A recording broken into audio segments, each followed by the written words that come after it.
I am Ferdinand Marcos, and I am the President of the Republic of the Philippines. I stand today on behalf of 110 million Filipinos. Hello people and hello universe, it's me again. Shoutout sa lahat mga Pilipino sa buong daigdig. Nakikita ko, yan po si Castro. Alam nyo ba, mayroon siyang pinost at mayroong pagdinig dyan po sa kamera tungkol po sa mga nangyayari dyan sa Western Philippine Sea. Tingnan nyo, nagmamagaling talaga siya, no? Napakagaling talaga, ha? Sabi niyo po dito guys, tingnan nyo. Castro, mabagal ang reaksyon ng PCG sa Chinese intrusion. Whether magkaroon ng Chinese vessel, sabi niya, doon o hindi, sana naging proactive tayo, hindi reactive. Mag 1 month bago mag-react, pahayag ni House Deputy Leader Castro. So yun guys, ang kanyang pinost. At kung ano yung pinost niya dito, siya din po ang sinabi niya doon sa pagdinig dyan sa kamera. So ito mga kababayan, yung pagdinig dyan po sa kamera. Alam niyo si Castro sa nakikita ko, grabe napakagaling na talaga magtanong, no? Sobra.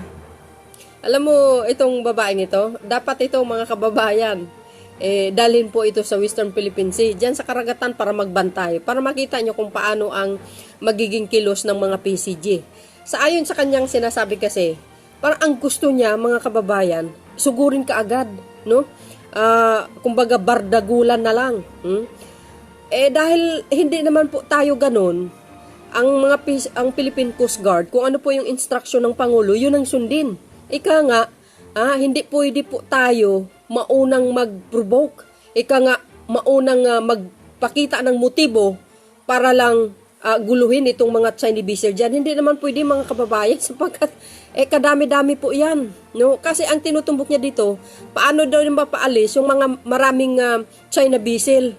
Ay hindi na po nating kasalanan po yun guys. Ayun po ang gusto ng China maglagay Ang gusto niya, ura mismo paalisin. Ano daw magagawa ng PCG? Alam nyo, kung i-compare mo yung China vessel dyan na naka-angkla, dyan sa Western Philippine Sea, kumpara sa atin, ilang piraso lang. Ilang ba yan? 4 ba?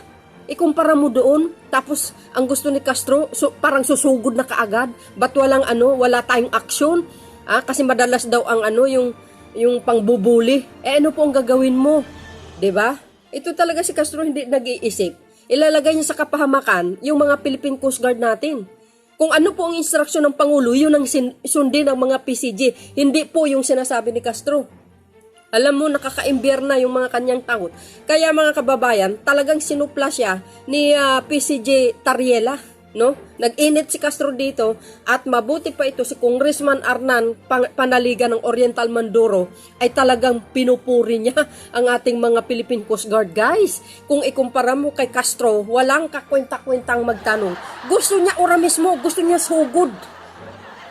Hello, hindi po NPA ang mga Philippine Coast Guard para sumugod ka agad, para bakbakan, hindi sila ganun Ganun kasi guys ang mga NPA sa bundok Basta makakita lang ng mga tira ka agad.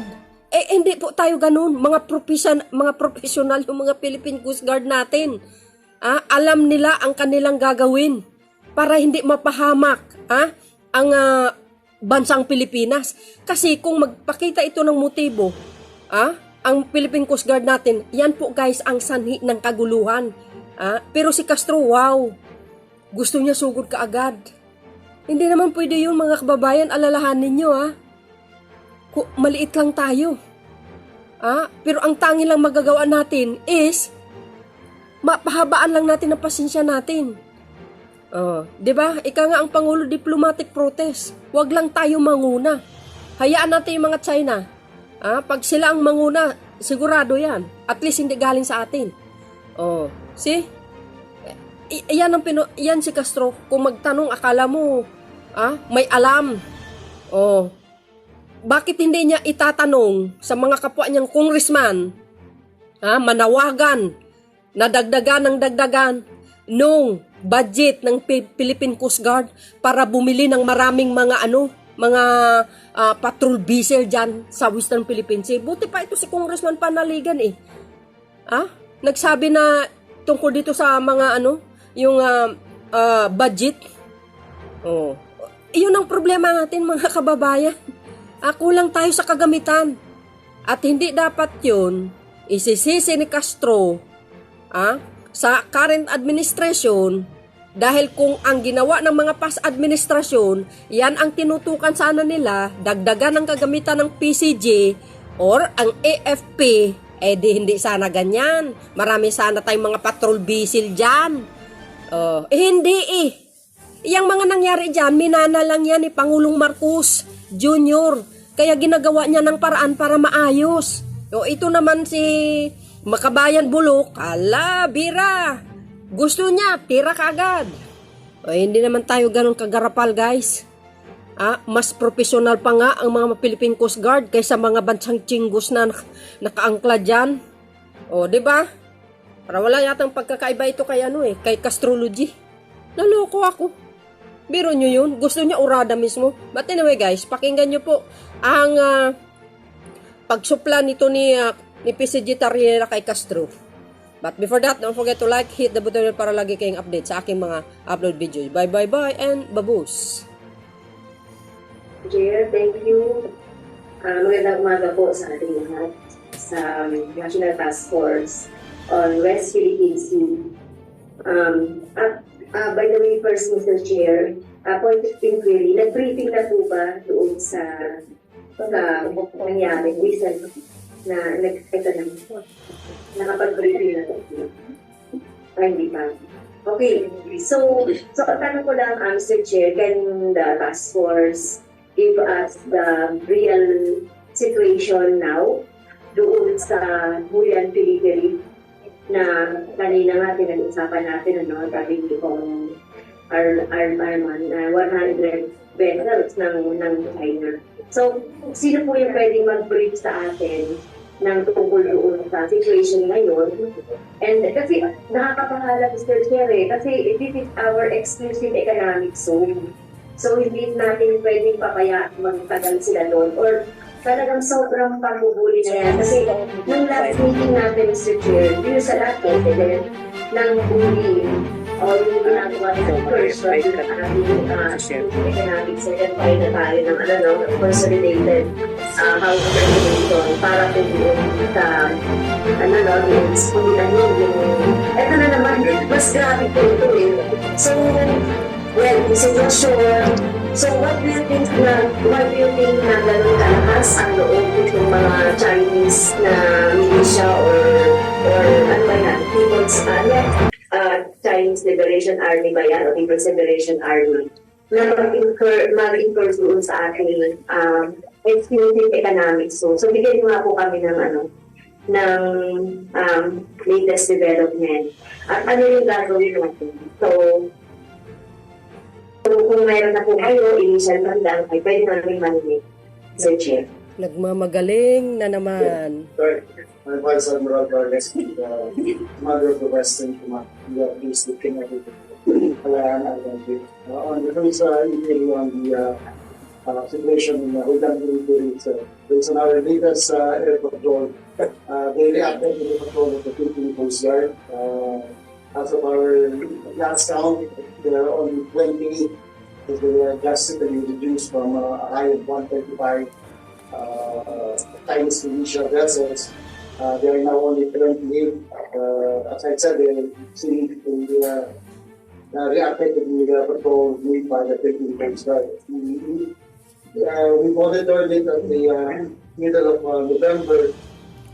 We started out with 90 and then tumaas hanggang 135 and then when the Coast Guard went there on patrol last Saturday, based on our last monitoring yesterday, tumalis naman po now 28 only in Hulian Pilipili. Sir Chair, kay Vice Admiral Carlos, kailan po nagsimula yung version doon sa Hulian Pilipili? Hulian Pilipili, sir, is early November, sir. Ma'am, early November, Chair.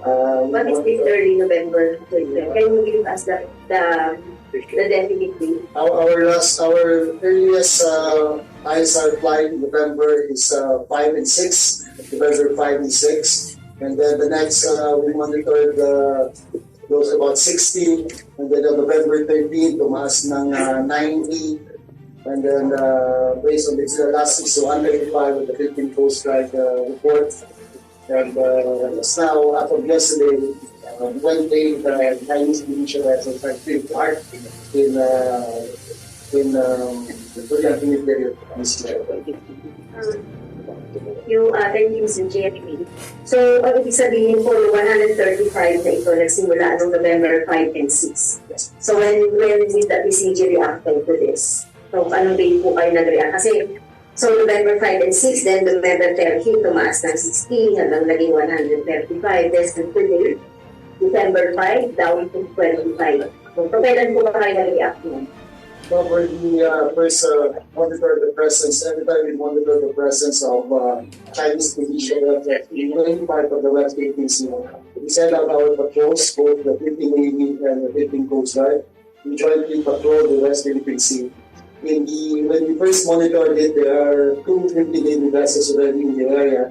So we went there, we issued the usual as our SOP, we issued a range of challenges. They have monitored their presence, documented their presence. And it was only when the Philippine Coast Guard went there on December 2, I think, November 2, that we noticed that they reacted and they left without being there. And we're still monitoring where their locations are as of now. Well, Mr. Chair, I will continue with your journey. So, 135 noong November 5 and 6, and then you reacted December 2. Don't you think late na yung reaction natin doon? Kasi paano ba natin minomonitor yung ating EEZ? Kasi, ito po, Admiral, Vice Admiral, ano na natin ito eh, pag-aari na natin ito eh. Whether magkaroon ng Chinese vessel doon o hindi. So, paano natin, sana maging proactive tayo, hindi tayo reactive. Diba? So, tapos, parang, mag-1 month bago tayo nag-react. So, ang ginagawa lang natin, tinitignan lang natin sila. So, ganun lang ba yung ginagawa? Ang dami na nilang magagawa with that span of days. Baka naglagay na sila ng kung ano-ano doon sa exclusive economic zone na hindi natin alam. So, bakit ganun po tayo kabagal doon sa reaction, Mr. Chair? With due respect to the Honorable Congressman, we are always in the WPS when we monitor any increase in the presence of Chinese vessels in any feature in the West Philippine Sea. We are always there, the Philippine Navy and the Philippine Coast Guard. We follow the existing procedure to confront this presence. Like I said, we are issuing a range of challenges and documenting the presence to be the basis for the filing of the diplomatic protest. When we monitored it in December 5, our ships were already there with the Philippine Coast Guard, the Philippine Navy. Ito lang nga po, they reacted when the Philippine Coast, during the last patrol of the Philippine Coast Guard on December 2. But we've been monitoring their presence, regular conduct of ISR flight. Every 5 days, we know where they are. All the vessels, all the vessels in the West Philippine Sea. We're monitoring and we are deploying forces as appropriate. And our response are all in accordance with the existing operational guidance given to us in the area. Thank you, Mr. Chairman. O hindi effective po yung ating ginagawa. So yung diplomatic protest po through the DFA, nag-file na po tayo. When po, Vice Admiral, Before you answer that, may we just acknowledge the presence of our the Honorable Congressman with the 3rd District of Quezon, Renante Tarogan.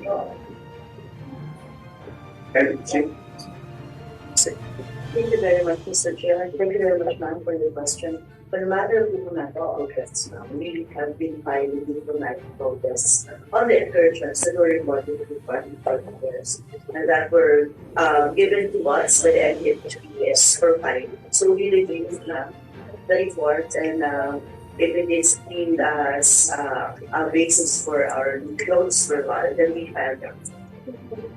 Okay, thank you for the answer, Mr. Chair. So mukhang hindi na pinapansin ng China yung ating mga no-verbal at yung mga diplomatic protest. So biruin po, from 135, natuwa tayo bumaba to 125. Tuwa na po ba tayo? Pero nandun pa rin siya sa exclusive economic zone. So ano pa po ba yung pwede natin gawin? Kailangan mawala sila doon. Kasi exclusive economic zone natin. So parang hindi effective yung sinasabi yung existing procedure. Kasi siguro kung ibang bansa yan, siguro sa mga experience ng Indonesia na nababasa ko, pag tumutong ka kahit makita isang vessel doon sa exclusive economic zone nila. Pero syempre, hindi naman natin gagawin yung very drastic. Ayaw naman natin yun. Baka ano pa po ba yung pwede nyo maisip na mas tinilin nyo na pwede pa natin gawin? Aside doon sa existing procedure, kasi hindi na nila pinapansin yun. Yung diplomatic protest, hindi na nila pinapansin yun. Mr. Chair. Vice Admiral. Thank you, ma'am. For our response on the ground are really very calibrated, ma'am. We want to keep the peace on the ground. That's why our responses are very, very well calibrated. We're just monitoring our efforts on the ground. I really get on establishing a strong naval presence with the Philippine Coast Guard and monitoring the situation on the ground through our maritime domain agreement and also our last effort to effective occupation. We are increasing our tempo on these three areas. Hopefully we will improve, we will change some realities on the ground. But these are all efforts that we are continuously improving, increasing the tempo until we have an amended rules engagement and SOP on the ground decision. Thank you, Mr. Chair. No? So, pero yung tinatawag ito, Mr. Chair, so hindi ko nasasakatan kung sa ginagawa ng ating kinaukulan doon sa pangyayari dito. Tingin ko dapat mag-heighten tayo ng ano ba yung mga pwede nating panggawin. Kung hindi ubra ito, ano pa ba yung mga pwede natin gawin? Kasi kailangan natin pagtanggol yung natin, yung soberanya. Diba? So, isang buwan na lang, tapos nandaan pa yung 25 na yun. So, soberanya ang usapin dito, hindi lang itong lang po. So, soberanya natin ito. Territorial. Hindi lang sovereign rights, soberanya natin ito kasi sa akin po ito. So, yung 25 na yan, so, kailangan may gawin na tayo para talagang totally maalis yan. Ano po ba mapapangako na or makukumit na concrete na pwedeng magawa, Mr. Chair? I noticed Congressman Tariella raising his hand. You may respond if we so desire. Thank you, Mr. Chair. With all due respect to the Honorable Congresswoman Castro, again, the Armed Forces of the Philippines and the Philippine Coast Guard understand our patriotic duty in maintaining our presence in the West Philippine Sea. With your first question, that's clear whether the Armed Forces of the Philippines and the Philippine Coast Guard are not proactive in responding to the presence of the Chinese maritime militia. I would like to emphasize that as what Admiral Carlos mentioned, the Armed Forces of the Philippines, together with the Philippine Air Force, Philippine Navy, and the Philippine Coast Guard, when we learned that the Chinese maritime militia started swarming in Julian Felipe, we have constantly sent our limited assets, whether it's the Philippine Navy or the Philippine Coast Guard. That's why we were able to document their increasing presence from November until last Saturday of December 2. Now, the second question, whether... May cut to them, Commodore Ariel.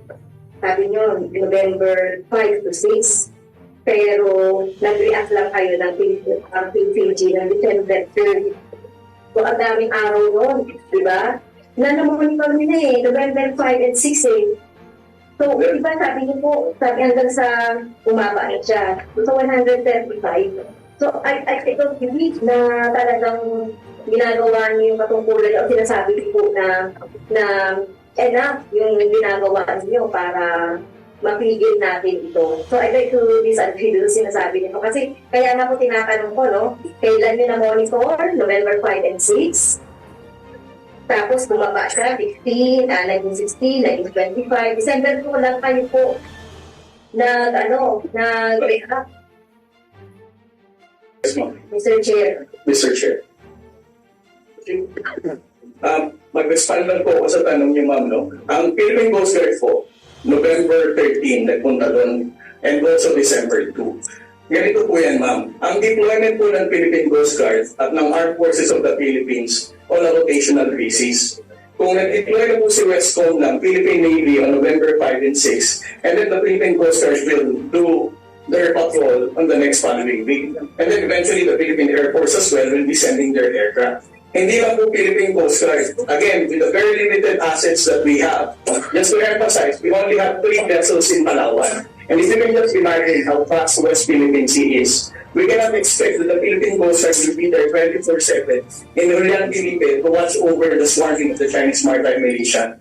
And then the second question, just to respond to your question, are we effective in doing what we're doing right now?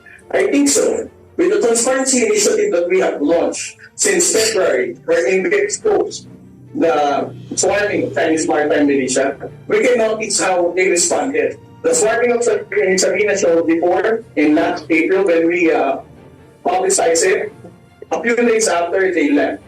When they did the swarming in Iraq, we also publicized it, they also left.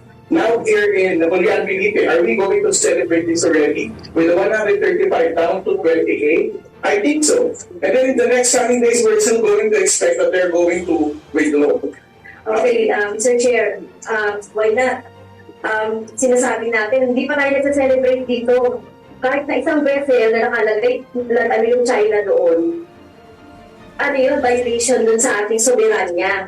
Hindi tayo natutuwa doon, Mr. Chair, kay Commodore doon sa sinasabi niya. Hindi tayo nagsa-celebrate doon sa parang 135, naging 25. Hindi ako satisfied doon, Mr. Chair. Kasi, pero hindi mo dapat sabihin na nagsa-celebrate kayo dahil sa 135. Mr. Chair, ginawa mo yung nagdatawag sila sa 125 dahil December 2 lang kayo nag-react. Well, I appreciate with the limited resources of the PCG and even siguro yung AFP natin, kayo ngayon naghihingi kayo dito ng more, tingin ko more funding capacity, but naman yun, pwede naman yun, at tama naman yun. Kaya lang po, Mr. Chair, kung sinasabi mo kanina, Mr. Chair, sabi ni Commodore, kailangan na, hindi nila pwedeng mabantayan yan 24 hours or araw-araw. Why not? Diba? So ano kaya tinatagal natin, Mr. Chair, dito? Ano pa ba yung pwede natin gawin? Para mabantayan natin man lang yung ECC natin. Hindi na yung West Philippine Sea man lang. Ito, yung ECC natin, yun lang po, Mr. Chair, kasi talagang worry talaga ako na tayo ay binubuli ng China na ganito yung capacity natin. Nakakahiya, di ba? So, yun po, Mr. Chair. Arnan Panaligan would like to say something. Thank you very much, Mr. Chair. Now, additional ito sa sinabi ni Chairman kanina regarding yung observation that when the Navy ships, the gray ships started patrolling, nabawasan daw yung incidents or presence ng Chinese Maritime Militia. I would like to ask this question to Vice Admiral Carlos. When the Navy was conducting naval patrols, did you also encounter harassment from Chinese Coast Guard or Chinese Maritime Militia vessels like what they did to our Coast Guard vessels? Now, remember a few months ago, yung laser pointing incident, it was done by the Chinese Coast Guard against a Philippine Coast Guard vessel, no? And of course, the ramming or collision incident a few weeks ago that was also done by the Chinese Coast Guard and Chinese Maritime Militia vessel against against the Philippine Coast Guard vessel, yung MRRV Cabra. But in your experience, whenever the Navy patrols, did you encounter similar harassments from the Chinese Coast Guard or Chinese Maritime Militia vessels? Thank you, Mr. Chair. Chinese action against Philippine Navy vessels are usually limited to shadowing at a distance about 5 to 8 nautical miles. But we have one incident this year that they cross our bow. Chinese gray ship crossing the bow of a Philippine Navy ship. But there's only one incident. Overall, there are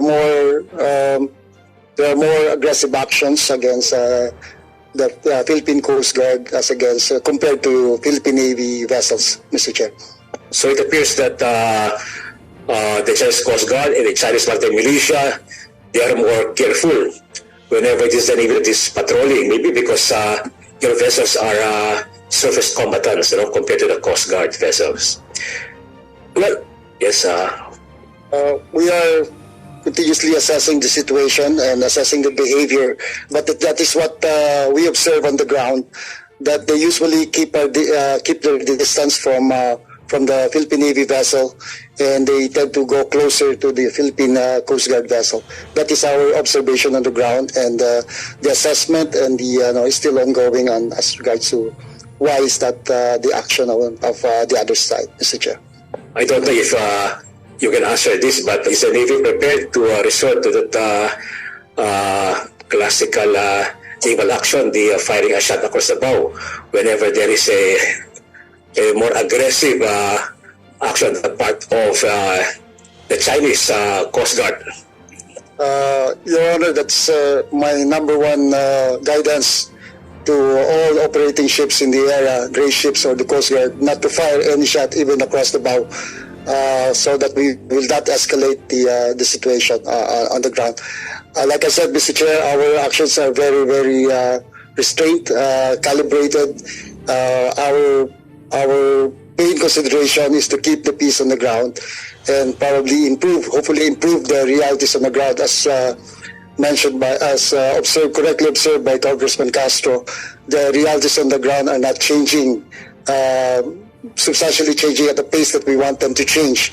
It will not change at overnight. And sabi nga ni Presidente, there are no single action that we can do to change the situation on the ground. It will take time. It's a collective actions. All our strategies, our lines of effort are all designed to really change the realities on the ground. But like I said, it will not change overnight, Mr. Chair. I agree with the observation of Admiral Carlos that we should have a calibrated response in dealing with the various incidents at the West Philippine Sea. A ship captain, a Navy lieutenant commander cannot just trigger a war with a very powerful adversary. So I agree with your observation that we should have a calibrated response.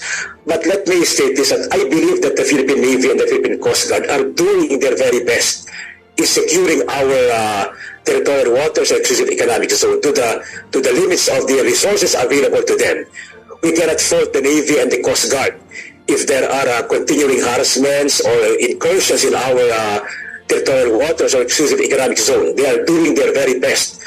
It is just that our resources are very limited, and of course that is not that matter cannot be addressed by the Navy and Coast Guard at their level. That is a matter that should be addressed by the political leadership of this country. So I refer to the provision of more funding for the Navy and the Coast Guard. So it is a matter for the executive and the legislative to address. But at their level, I believe that the Navy and the Coast Guard are doing their patriotic duty of securing our sovereignty and territorial integrity. So I would like to express my gratitude to our Navy and Coast Guard for their patriotic duty at the West Philippine Sea. That's all, Mr. Chair.